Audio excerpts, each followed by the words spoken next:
بسم الله الرحمن الرحيم الحمد لله رب العالمين وأصلي وأسلم على أشرف الأنبياء وسيد المرسلين نبينا محمد وعلى آله وصحبه ومن تبعهم بإحسان إلى يوم الدين ثم أما بعد ومبعلا تنو كالا سنيا كالا كنمالو كالا بركالا masaba masasiti amratile heloro suhere alama dila amma andina alama sabatila anyini fim betato kala nema originali kala ma dila nen aluma balenu wotamninko bi anabulu maramu sharhula أني كتاب الطهارة أني بندا لبان كامبي أنك أدمنا الحمد لله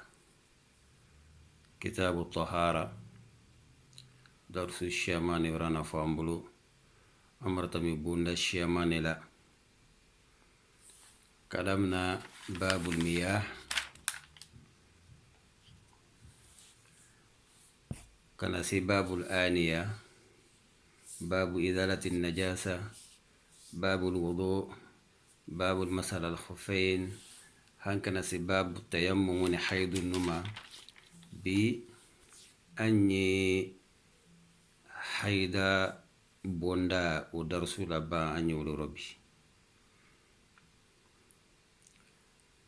درس تمني أن لولا معاذ بن جبل alama la ya falama wala darsu uka hadisa mena kali andana yene sai kala kelama ni ka sallallahu alaihi wasallam ko femmendi sedda hala cenye ka musuto haidaro ku ya suy manedi ni muso kala haidaro ala lula menena la aluma ambala kalu ay la lula menena la aluma karo karo ni musuka ke opposition no islama ya kaira ka kuki mabala ya tu ha sanya wati mena nala ka sanya la donc idisi ama ko fe ala yaqulu fa ala qur'ana kono wa yasalunaka anil mahid qul huwa adhan fa'tazilu an-nisaa fi al-mahid wa la taqrabuhunna hatta yathurna فإذا تطهرن فأتوهن من حيث أمركم الله كي بني مينيكا كلا كبو مسلما مسلمني حيضر أي لكتي يدلي يالا موديسيكا جين مسوياكي واتي ولابا نيو كيسونا لا ديما الله كلا صلى الله عليه وسلم أفعلوا نيه كو حيضا جلي kosolidi ba almabom sulula lanyo yaro watine wala akini mado ile nyasusuma en tant que ayewu positionno ayo watiro donc islam ke ye dunya ka ay tuye wati wala ha ay la lulan wi wa wati mena masaba ko naisan nyala kabo jeliro nay sanyala fana kabanki ko wufla be disila barala tatahharna loni kala ko fa iza tatahharna nay sanyala kabo jilila en même temps jeli brate me kulima ke folomunu ay kokuyilo folomunu hamso wakawa aku wati mena naka ku mena saniya bradafa fa'tuhunna min haythu amarakum Allah ala kalu jamariya ka fokaina parti menna no yenya feladi donc aydi sinala watu la fuy baydiya la ñu yara di suko ke ala ma fami Allah bo biana darsu ye salama wala darsu ya mbule yambi ولمن لك بونداني نباندي باب كتاب الطهارة أبوندا لبان باب الحيدرو ولي سلامة لا حديثان دي أكو أن أم سلمة رضي الله عنها قالت كانت النفساء تقعد على أهد النبي صلى الله عليه وسلم بعد نفاسها 40 يوما. أم سلمة كوكو مسلم وردين صرو ويتري سيلا الله كلا تلي صلى الله عليه وسلم دين صرون كوفي تلي بناني دو أيتي سالي أيتي سون نون كتي بدي ولي كابول كان واتنا دين صرون سولا كتي ني هيدا تولا كتي أبي سرمانيونا برسكو باسكو هيدا تو تنا سونا أتنا سالا أو نيالي ما مسو من دين صرون سان كوداي ni sungaro nala don k'a to opposition dɔ a tɛ sunna a tɛ salila ha ye saniya waati min na ka bɔ a la densɔrɔ jeli rɔ donc sali minnu tamtɔ a ka tɛnɛ juru sara la mais sun min natɔ a sɔrɔna o période rɔ ni sunkaro banna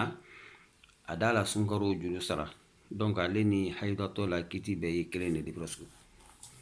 donc Salamata kan ne fola ni ko muso menun tere Allah kila sallam den sorom su yitre nala o yitra sila ay la den sorom ko fe tile binani donc ay tay sali ay tay sun mais ni sun koro men kala ka ay to o position o man ka fo nyam mani ay do julu sara ni watu tamna. رواه الخمسة كتاب لك كان حدث لك إلا النسائي واللفظ لأبي داود أفنى بري أبو داود كنو. أم سلمة جندي أم سلمة رضي الله عنها ألا كلا فدوم سدلتره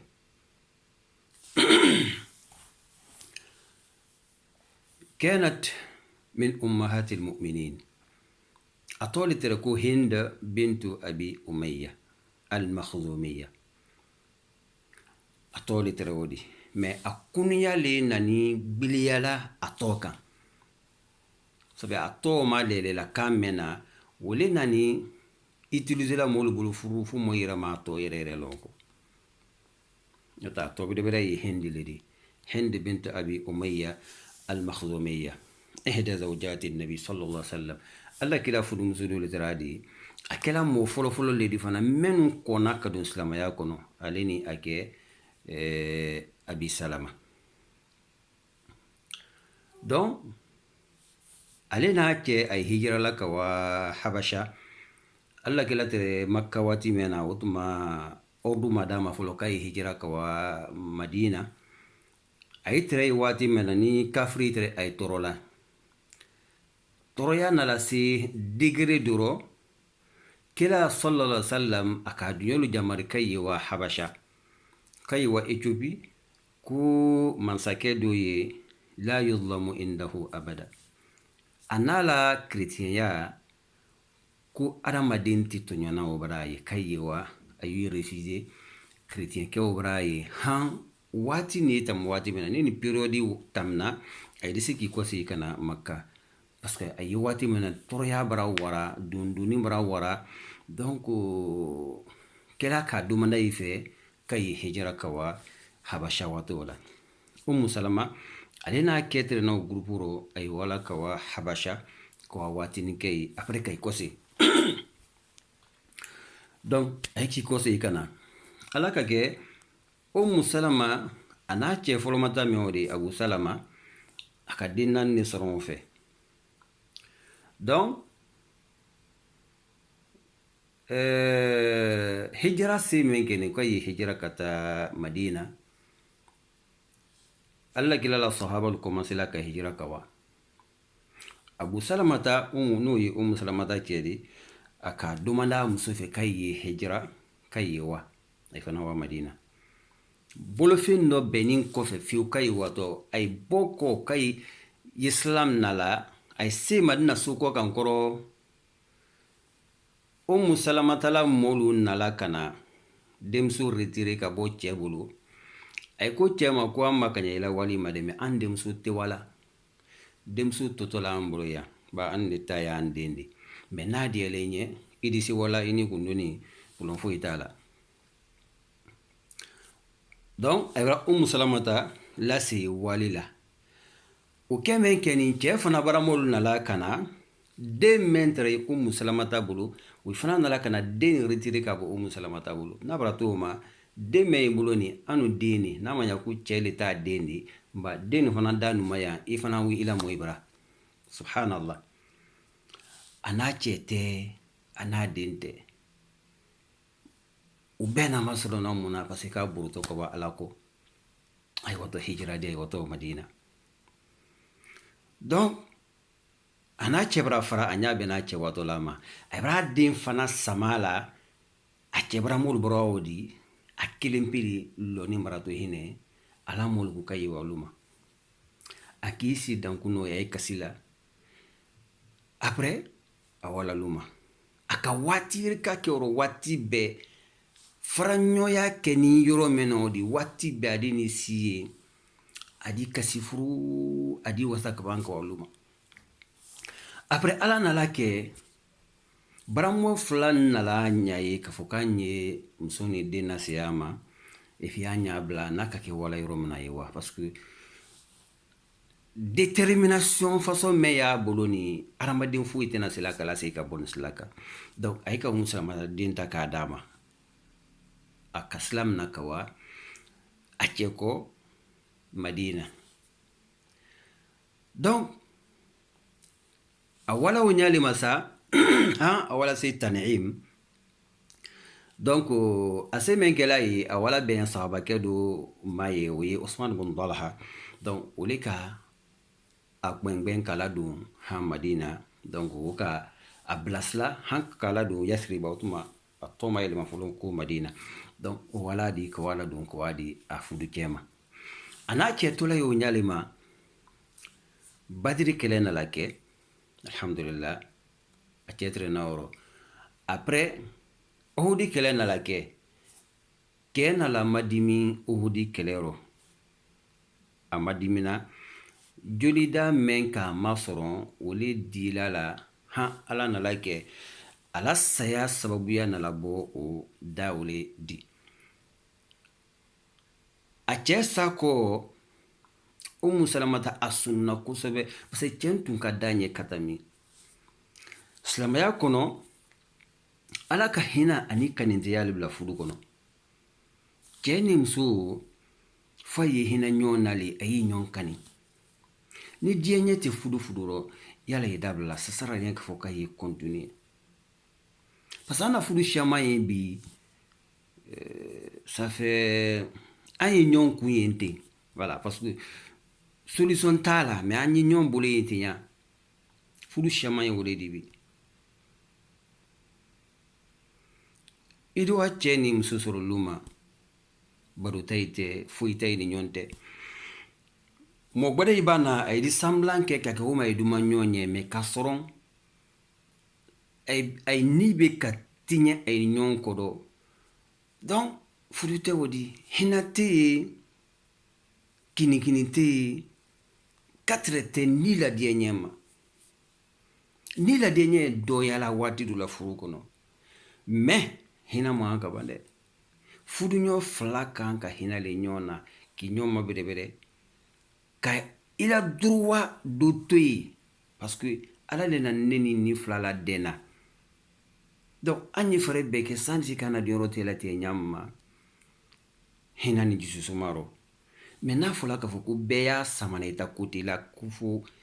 ne la duruwa le ni fo ka ɲɛ ta dafa ne sɔrɔ alaba ne di kɛ a di tɛ ele cɛ fana y'a lɔn k'a fɔ k'i ni fɛn mɛn ɲɔgɔn bolo miskina le ye muso de donc i y'a fɛ a kɛ ɲamɛ ma a tɛna na la kɛla o ɲama i seko le kɛla en tant que n'a ma bila ala le la fɛn fɛn n'a de kɛ ele hakɛ de ye n'a k'i hakɛ dɔ le nasi yafa ma o de gb'a kunna mais n'a bilala ala tana le rɔ i de se ka kolatɔ mɛn kɛ i y'o kɛla o de rɔ i de si dan kɛla i de si seko kɛla o rɔ ni nala ye fiyewu k'a fɔ ko vraiment a yɛrɛ tɛ salila le ou bien a mako tɛ ala ko la donc i tɛ se o sura mara la mais n'a kɛla ala sɔsɔ gbɛrɛ ye de i ye a minala o le kan parce que kɛla k'o le fɔ ko fa innahunna khuliqna min dila'in a'waj a ye dani muso lasiri bɔ ni barasakolo sanfɛla le rɔ ko n'i wala k'a fɔ k'i ye o tala kala telen kadi kadi gbɛrɛ tɛ o le fudusa de ala man ta kala o ma fudusa man ɲi fudusa ye den min filenfilenna de fudusa ye den kɛla yatima ye le di donc a ye di wa mɔ bolo gbɛrɛ yɔrɔ ani para nin tɛ a n'a fa tɛ donc ni muso wala ye siyɔrɔ gbɛrɛ ni cɛ ma kɛ hinala di cɛkuraw ma kɛ hinala di a de denu traité denu di kɛ yatima di ka alu fa yɛrɛ kɛnɛmatɔ masa fɔlɔ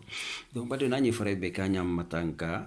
fɛn fina de se kɛla fudusa sababu di silama yi matankaw la an y'a na fɔ ye protéger an seko damayira la an ye diɲɛ ɲɔgɔn ɲɛ an y'an sabari ɲɔgɔn tɔɔrɔya kɔrɔ an y'a lɔn k'a fɔ ko adamaden manika ye wolo fɔlɔ ko mɔɔ koli ji bɛ tɛ kɛla i kan i ye yafa a ye yafa ɲɔgɔn kɔrɔ a ye ɲɔgɔn madɛmɛ fudu ye ɲɔgɔn madɛmɛ ne de donc ala kolo ko waja'alna bainakum mawaddatan wa rahma ko ale ala le ka hinɛ ani kaniteya k'o kɛ fudu ɲɔ fila ni ɲɔgɔn tɛ donc an musalamata tun ka cɛ nin kana cɛ tun duman ye ka dana tami c'est pourquoi cɛ san mɛn kɛla ale tun m'a lɔn k'a de se ka cɛ ɲɔ mɔ cɛ gbɛdɛ sɔrɔ kɔ mɛn ɲuman mɛn ye hinala la mɛn ni sanba belebele la ka s'a cɛ fɔlɔ mata yɔrɔ parce que muso ye mun de kɔ duɲa kɔnɔ belebeleli ani hina a banna ni sera muso ma belebele la ka hina la ka diyana kanu fɔ a ɲɛ wallahi i b'a san mais ni le ka a bilalu ma kɛ o min i yɛrɛ t'a considérer t'a calculer i yɛrɛ m'a lɔn k'a fɔ ko mɔgɔ yɛrɛ ye i kɛrɛfɛ bɔdɛbɔ tɛ se bɛnna hadamaden foyi ma donc fo cɛ ye a lɔn de k'a fɔ k'a ni hadamaden dɔ de ye lu kɔnɔ a ko sara a la a ye a hakilina ɲini kolu rɔ a ye fila le dena ka kolu traité a kana kolu kɛ a yɛrɛ ma ye ten o musolamata a do exemple dɔ d'an ma sisan parce que a tɛrɛ muso hakilima le di ale a sinin kɔfɛ ala kira ko sallallahu alaihi wasallam yeni y'o kɛ cɛ san min kɛla o min kuma kan sɔrɔ yɔrɔ min na sahaba dɔ nana bɔ a kɔ fudu la a ma sɔn olu foyi rɔ kira nala la woro la dolo min na yena se tɛ o ma kira nala saya fo la a ko a ma ko a ye masɔbako bi sɔrɔ k'i ye i yɛrɛ lase ala ma a fɔ inna lillahi wa inna ilayhi raji'un allahumma ajirni fi musibati wa akhlifni khayran minha ko ni ko fɔ ko ala di dɔ gbɛdɛ d'i ma fɛn gbɛdɛ d'i ma mɛn ka fisa ka tɛmɛ latɛ min ye nin sɔrɔ n'a o de an bɛɛ ye ala t'ale de an bɛɛ kɔ segitɔ kɔ ala le ma n tɛ ala masubako mɛn na ne sɔrɔ na nin safɛ i y'a a sabari kun dɔ i ye n sara a la i ban k'a kɔfalen kɛ ɲɛ hɛrɛ di ba umu salamata ni kuma fɔ a ɲɛna ko duwawu mɛn ni ba ne m'a lɔn ne watɔ cɛ gbɛrɛ min sɔrɔ na duɲa kɔnɔ mɛn di kɛ o min umu abu salama allahu akbar ni ka na dossier do an muso ye wolo k'a fɔ k'a ye an ɲɛ ɲa ma a ye an traité subhanallah cɛ min bɔtɔ a dɔ point ɲɛnama da de dɔ ya parce que point foyi di to an ma bɛɛ kɛtɔ négatif le de ala ma faamuya de la ma donc o kɛ min kɛ ni ala k'a kɛ ala ka courage d'a ma lon dɔrɔ a ka nin duwawu fɔ ni duwawu fɔ tele damano kɔrɔ ala kɛla sallallahu alaihi wasallam kɛla la woro na la k'a fɔ ko a y'a fɛ k'a fudu subhanallah a hakili tɛra ko bɛɛ ma fo ale ye kari la kɛla fudu muso di ale ye don ala kɛla la bon kɔnɔ k'a kari la kɛla la hɔrɔnmuso dɔ di n'a tun timirila o ma si kɔnɔ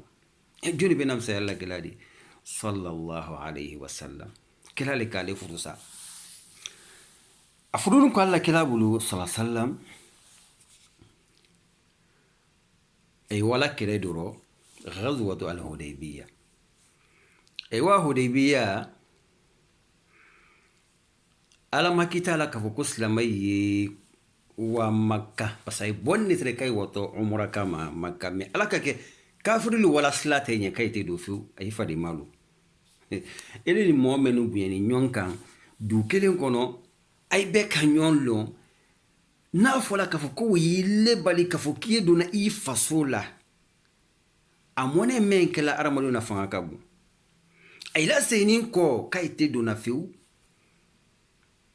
bala kila ku ala sahaba linye pulom tala sa anyan ko si ka wa Madina me yena ko si te ayla beya menuna na albulu beyi kunli kabanki la beyan kanate ala uraba anna umuram nala pulom fu itala de panka a woni kita Madina wati mina kamboto masawara na umurasiba nolo donc beyla beyi kunli kabanki la hadiya kanate apranya ko si ko Madina bari no kule damna nini sahaba lu imagine toi sahaba meni alla kila dumay katami ay nana alufaka ay trafala ku fidaka abi wa ummi kila amri ikumaka annana fala subhanallah ala kina kitala ni blala jonya jururo anda fana nataka alu kay kumaka di sale di libere nyamma ekala danori wolu le ni alla kira bara kumalu ye ka ko beke ayela fenu kanate ay kunli ayela biyan kanate sandu Madina nyamma mo kelimpi masoro men kala kala kuma kambano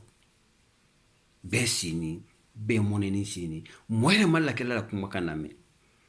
kira bara ni repetition yirika kila fana monela awala do wana tantan ko do am sutre ka wadu Salamataka ni horom subani adon Salamataka keye akalon ka fokun keta yire nketa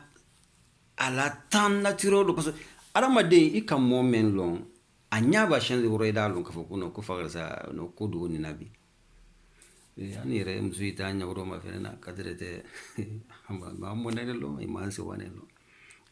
bi men ke to nyazu ma yedi ay nyonka yedi dum alama nafudi alama limanade lama donc Salamataka a cheje chenya bara yelema kila bara mone akima do chela alla kila sallallahu kila mnekeni aka essayer sabisaje ka mone nawli ka bache kuna nyamma kila sallallahu kila kanyera kala nini ndiyole brana miya kala manyama antu ngodo Makka mais kafri brana slate anya kankena wa anu tise wala fangatana tisa situation forcée là donc arado ko sayde Makka Madina amboni tere miri menka ala mo wala sabati mandel ko nye sanga ila ay kundi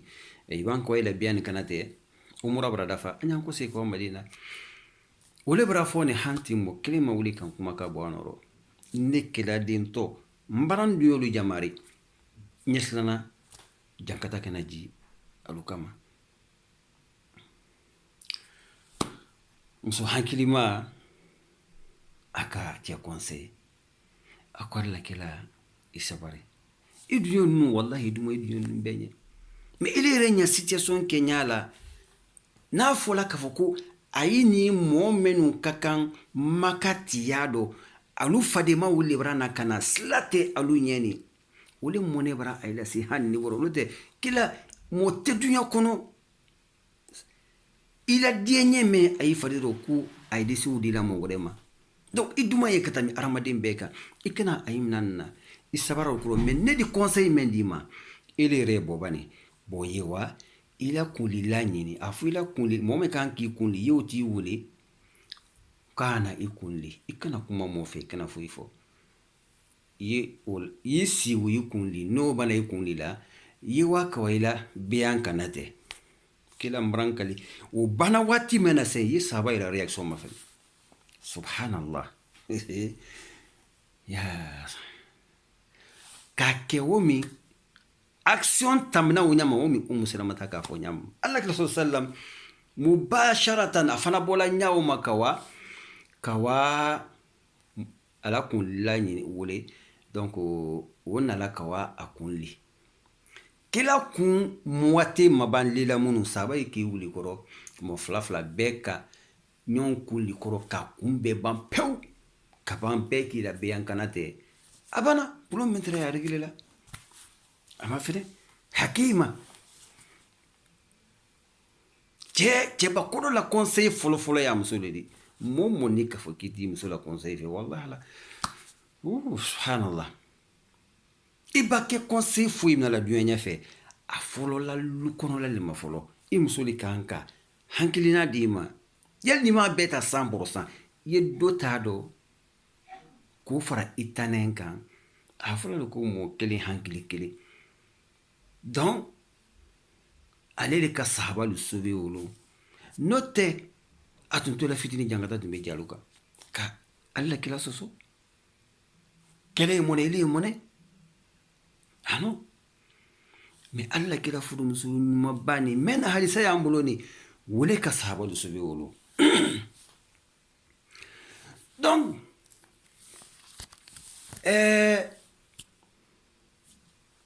غزوة حنين fɛ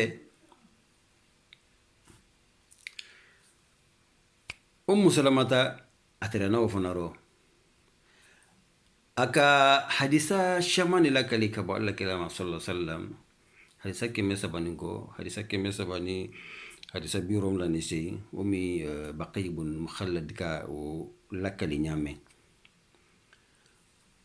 Sayyidina Usman sa men kɛra khawariju na men kɛra kana Usman fɔ Madina donc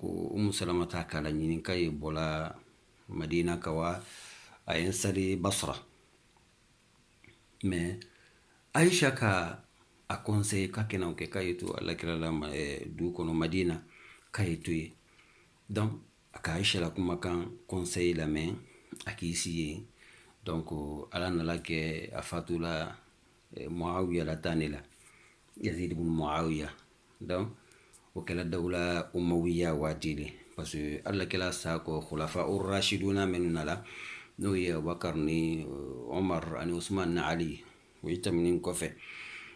donc après Hassan na période men nala comme une période de transition o waatini men nala ale ni Muawiya tɛ ni a ka tanazuli kɛ mansaya la parce que a fa sa ko silamɛw votela ale de ɲɛ Hassan ne ɲɛ k'a fɔ k'ale lasi a fa nɔrɔ donc Muawiya ani Hassan donc fungoya d'autres ani ɲɔgɔn tɛ han à la fin Hassan ka mansaya bila ka démission ra ni k'ale t'a dɔn a bara mansaya to Muawiya bolo haqqan lidima'il muslimin ka silamɛ ye jeli lisila tankala ɲama donc ale k'i sen bɔ a bɛɛ rɔ donc o kɛla Ala kɛla la kilaya tɔmasiraw de parce que Ala kɛla ka denkɛw ye lon min na ka lon dɔra k'a ɲɛna ko n den mɛn nin bɛna kɛ mansa de ye n den nin a bɛna kɛ sababu di ka silama groupe fila tɛ dɔ bɛn lon dɔrɔ Ala nana Ala kɛla la kilaya tɔmasiraw kɛ Hassan na tanazulu de donc Muawiya o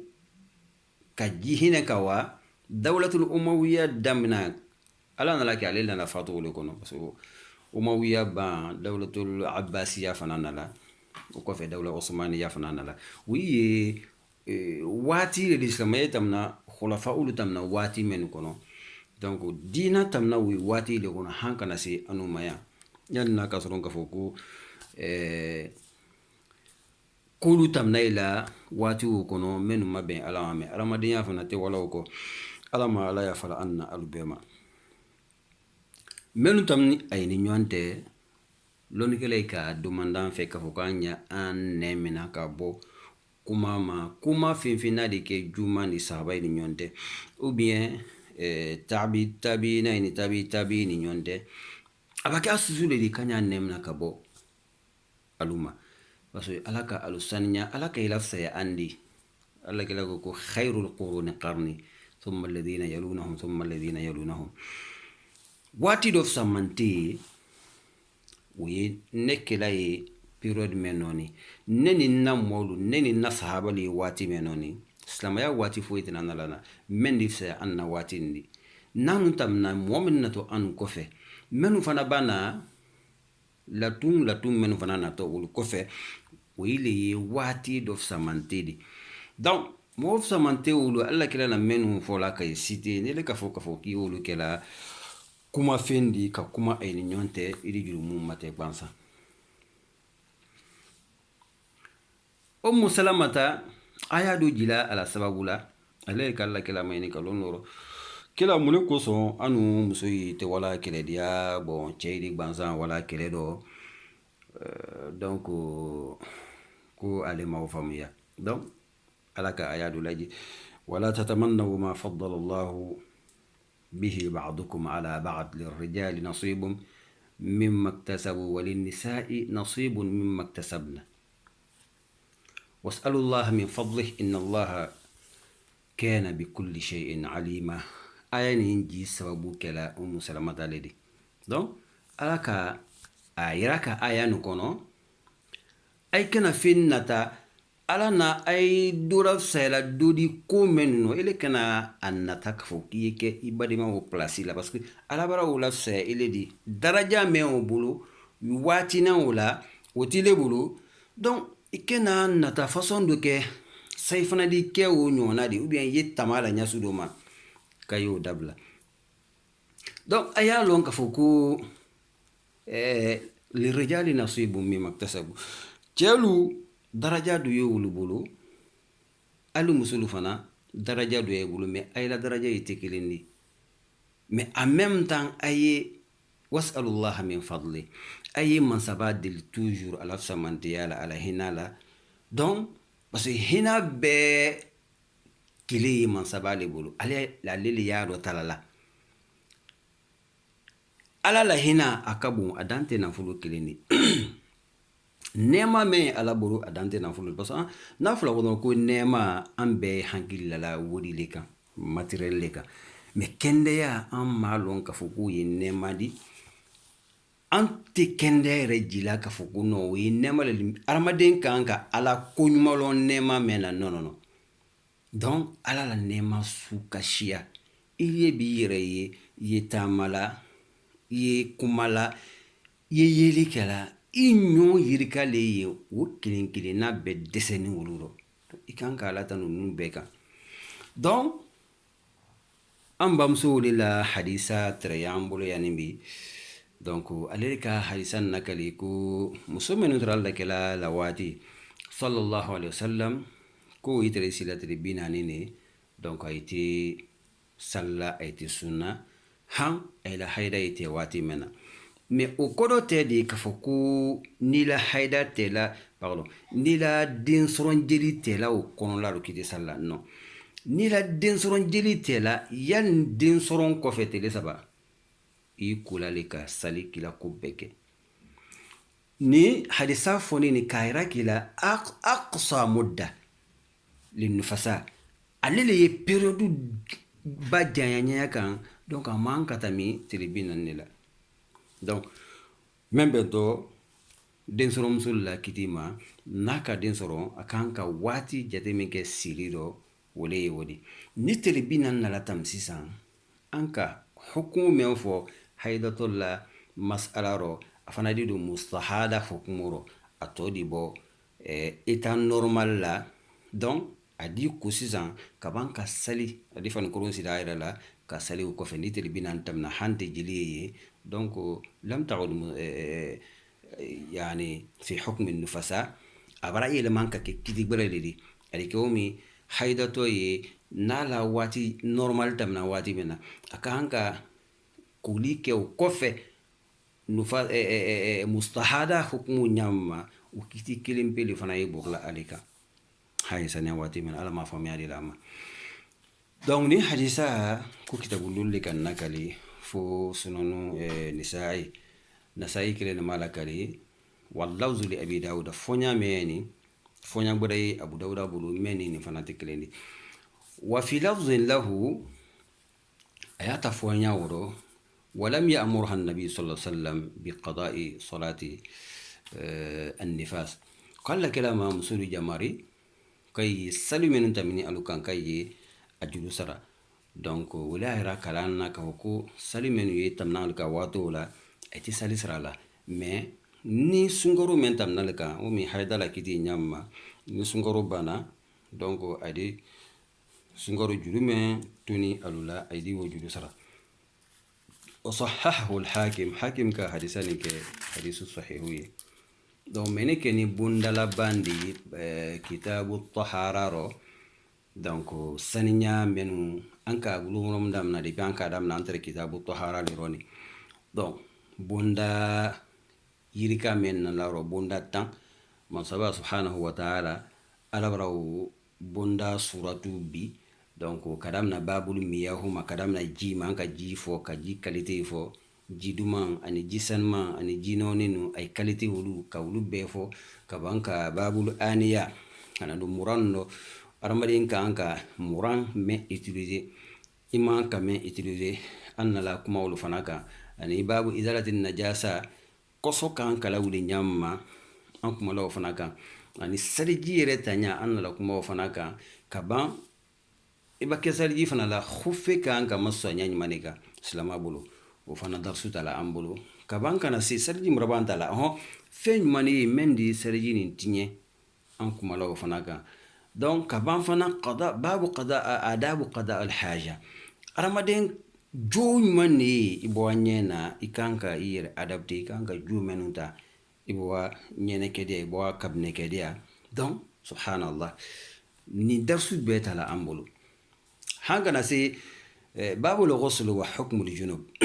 kuli kiti ani jena baba ramadan so ikan kula wuli nyai manika o babu fana talambulu kana se tayamamu matayamamu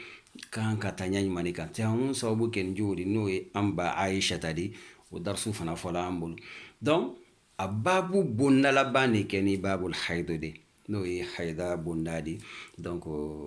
alhamdulillah nimrake kitabunu na bandi insha Allah nalaka wati guredam andi bunda kitabu guredam na bunda yiri kale fana yo kono kitabu sala amadu le dam nalani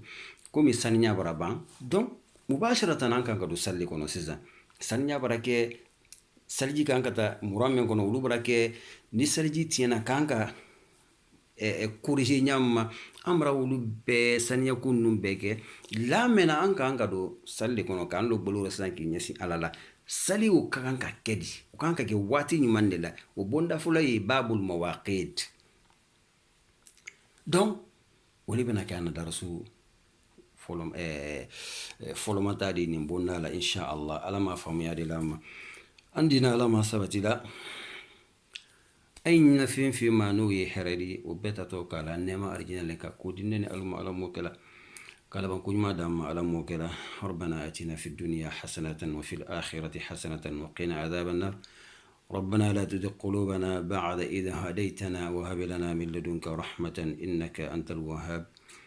سبحانك رب العزة أما يصفون وسلام على المرسلين والحمد لله رب العالمين والسلام عليكم ورحمة الله وبركاته.